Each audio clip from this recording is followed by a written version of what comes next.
Direct గా main content of the వీడియోకి వెళ్లే ముందు ఫస్ట్ మీకు ఒక హైపోథెటికల్ సిచ్యువేషన్ చెప్పాలనుకుంటున్నాను. సపోజ్ మీరు ఒక క్రైమ్ చేసినారు, ఎగ్జాంపుల్ మర్డర్ చేసినారు అనుకోండి. అరే మీ అందరు మంచోళ్ళు నాకు తెలుసు, అట్లాంటి పెద్ద పెద్ద అఫెన్స్ చేయరు మీరు. ఎగ్జాంపుల్ చెప్తున్నా. సపోజ్ చేసిన తర్వాత మీ పైన ఎఫ్ఐఆర్ అయింది. ఎఫ్ఐఆర్ అయిన తర్వాత మీరు నా దగ్గరకు వచ్చి మీరు మొత్తం చెప్పిండ్రు, సార్ ఇట్లా ఎఫ్ఐఆర్ అయింది, ఇట్లా మర్డర్ కేసు పైన. సో నిజం చెప్తున్నా సార్, చేసిన సార్ నేను అఫెన్స్. సో కోపం తెప్పిస్తుండే, పిచ్చి పిచ్చి మాటలు అంటుండే, చాలా కోపం వచ్చింది. పోయినా ఒకరోజు ఇంట్లోకి దేడు దాడాదని కొట్టిన తర్వాతకి చనిపోతాడు అనుకోలే, చనిపోయాడు. తర్వాతకు వాడిని తీసుకెళ్ళి ఒక డబ్బాలో పెట్టి, ఆ డబ్బా ఒక కార్లో పెట్టి నైట్ 3 PM మబ్బు ఉండగా లైట్ లేదు అసలు. ఈ టైంలో నేను ఒక బ్రిడ్జ్ నుంచి కింద పడేసిన. మొత్తం చెప్పేసిండ్రు డీటెయిల్స్, మీ అఫెన్స్ లో మీరు ఎట్లా చేసిండ్రు, ఎట్లా లేదు, ప్రతి ఒక్క విషయం స్టెప్ బై స్టెప్ మొత్తం వివరించారు.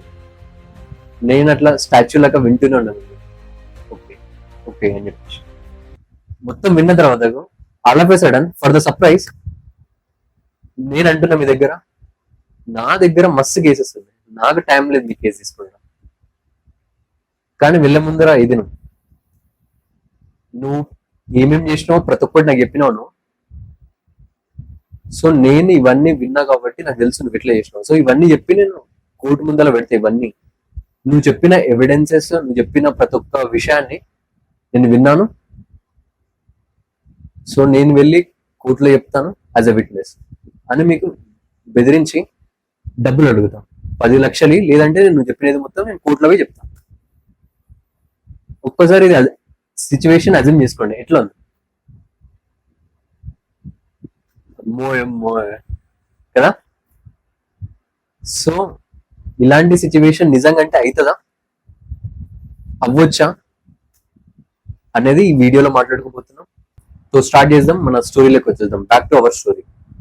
సో ఈ సిచ్యువేషన్ లో నేను కోర్టులోకి వెళ్ళి యాజ్ అ విట్నెస్ అపేర్ అయ్యి మీరు చెప్పిన విషయాలన్నీ నేను కోర్టుకి చెప్పి మీకు పైన శిక్ష పడేటట్లా చేయవచ్చా అంటే అస్సలు కాదు, కానే కాదు, చేయలేను నేను.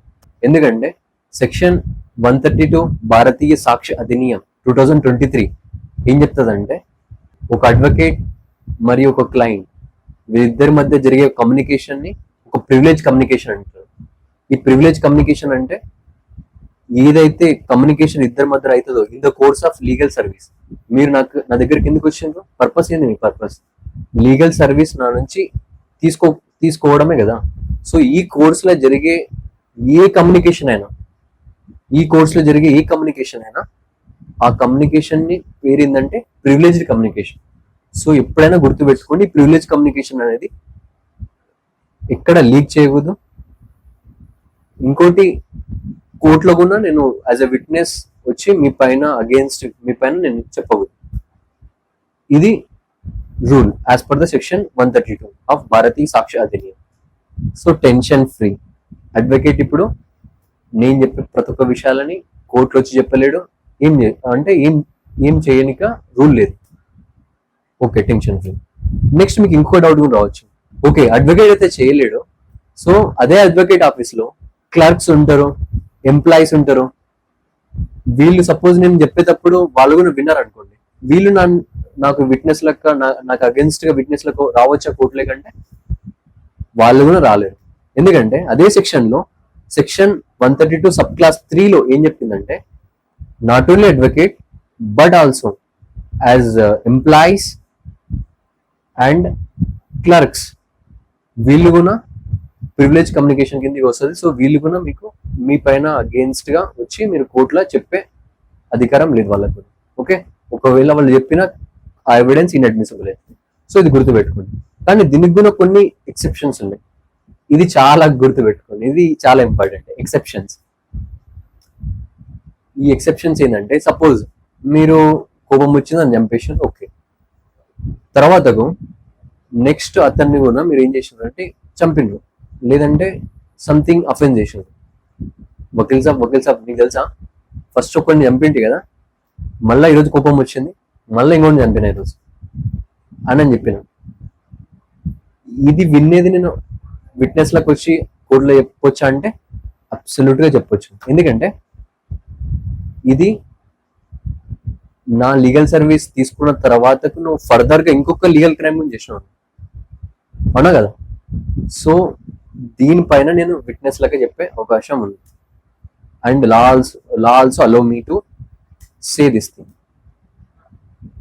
అర్థమైంది కదా. సో గుర్తుపెట్టుకోండి. ఇంకొక స్పెషల్ సర్కమ్స్టెన్స్ గురించి మాట్లాడుతున్నాను. నేను చెప్పిన ఎగ్జాంపుల్లో నేను మీ అడ్వకేట్. సో అప్పుడు నేను మీరు చెప్పిన విషయాలు మొత్తం నేను విని అది నేను కోర్టు దగ్గర చెప్పే అవకాశం లేదు. ఎగ్జాంపుల్, మీరు అడ్వకేట్ ని చేంజ్ చేసిండ్రు, అంటే నన్ను చేంజ్ చేసి వేరే అడ్వకేట్ ని పెట్టుకున్నారు కేసు మధ్యలో. సో అప్పుడు నేను మీ అడ్వకేట్ ని కాదు. సో ఇలాంటి సిచ్యువేషన్ లో మీరు చెప్పిన విషయాలు మొత్తం నేను విని ఫస్ట్ అఫెన్స్ అంటే నాకు చెప్పిండ్రు కదా, విషయాలు మొత్తం విని నేను కోర్టులో విట్నెస్ లకు అపియర్ అవ్వచ్చా అన్న క్వశ్చన్ కి మళ్ళీ ఆన్సర్ లేదు. సో సెక్షన్ 132 భారతీయ సాక్ష్య అధినియం వేరే చెప్తుంది. ఈ సెక్షన్ 132 అనేది అడ్వకేట్ లీగల్ సర్వీస్ అనేది సీజ్ అయిన తర్వాత కూడా ఇది వర్తిస్తుంది అని క్లారిటీగా వెహమెంట్లీ చెప్పింది దాంట్లో సెక్షన్ 132లో. సో ఎలాంటి భయపడే అవసరం లేదు. అడ్వకేట్ ని చేంజ్ చేస్తే కోపంతో నేను చెప్పిన విషయాలు మొత్తం డిస్క్లోజ్ చేసేయడం కోర్టు దగ్గర అని భయపడకండి. So if you are not interested in that advocate, just change it, no problem. ఒకవేళ మీకు సో ఫైనల్ గా నేను ఏం చెప్పాలనుకుంటున్నానంటే, మీరు అడ్వకేట్ దగ్గరికి వెళ్ళేటప్పుడు ఇవన్నీ ఓవర్ థింక్ చేయకండి. అంటే అరే నేను ఇవన్నీ చెప్తే నా పైన ఏమంటారు ఇట్లా చెప్తాడేమో, కోర్టులో చెప్తే ఎట్లా ఉంటది, నాకు అగేన్స్ట్ గానే ఎవిడెన్స్ అవుతుంది. సో ఇవన్నీ ఓవర్ థింక్ చేయకండి. మీ కేసు ఎలా ఉంటే అలా డీటెయిల్స్ చెప్పండి. ప్రతి ఒక్క డీటెయిల్స్ క్రిస్టల్ క్లియర్ గా అడ్వకేట్ ఇవ్వండి.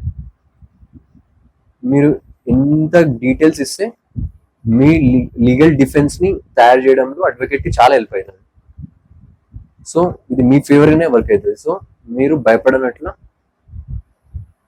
With transparency, without having any fear, మీరు ప్రతి ఒక్క విషయాన్ని అడ్వకేట్ దగ్గర చెప్పండి. ఇదే మిమ్మల్ని రక్షిస్తుంది లాస్ట్. ఎందుకంటే మీరు చెప్పే ప్రతి ఒక్క డీటెయిల్స్ లో బట్టి ఒక అడ్వకేట్ డిఫెన్స్ ట్రై చేస్తాడు మీ ఫేవర్ గా. సో ఈ డిఫెన్స్ స్ట్రాంగ్ ఉండాలంటే మీరు మీ కేస్ డీటెయిల్స్ పర్ఫెక్ట్ గా క్లారిటీగా ఇవ్వాలి. సో ఇది గుర్తుపెట్టుకోండి, నెక్స్ట్ టైం ఇలా భయపడకండి. సో ఈ వీడియోని ప్రతి ఒక్కరికి షేర్ చేయండి. ఎందుకంటే ప్రతి ఒక్కరు ఒకరోజు అడ్వకేట్ దగ్గరికి రావాల్సిందే. అండ్ వన్ మోర్ థింగ్, ఈ ఛానల్ ఒక ఉద్దేశం ఏంటంటే లీగల్ అవేర్నెస్ స్ప్రెడ్ చేయడం, at the same time law students కి లీగల్ క్లాసెస్ ప్రొవైడ్ చేయడం. సో ఈ మోటివ్తో ఈ channel as per the law channel start చేయడం జరిగింది. సో ఈ వీడియోని నచ్చితే లైక్ చేయండి, షేర్ చేయండి, కామెంట్ చేయండి, at the same time subscribe చేయండి. Thank you so much. జై హింద్.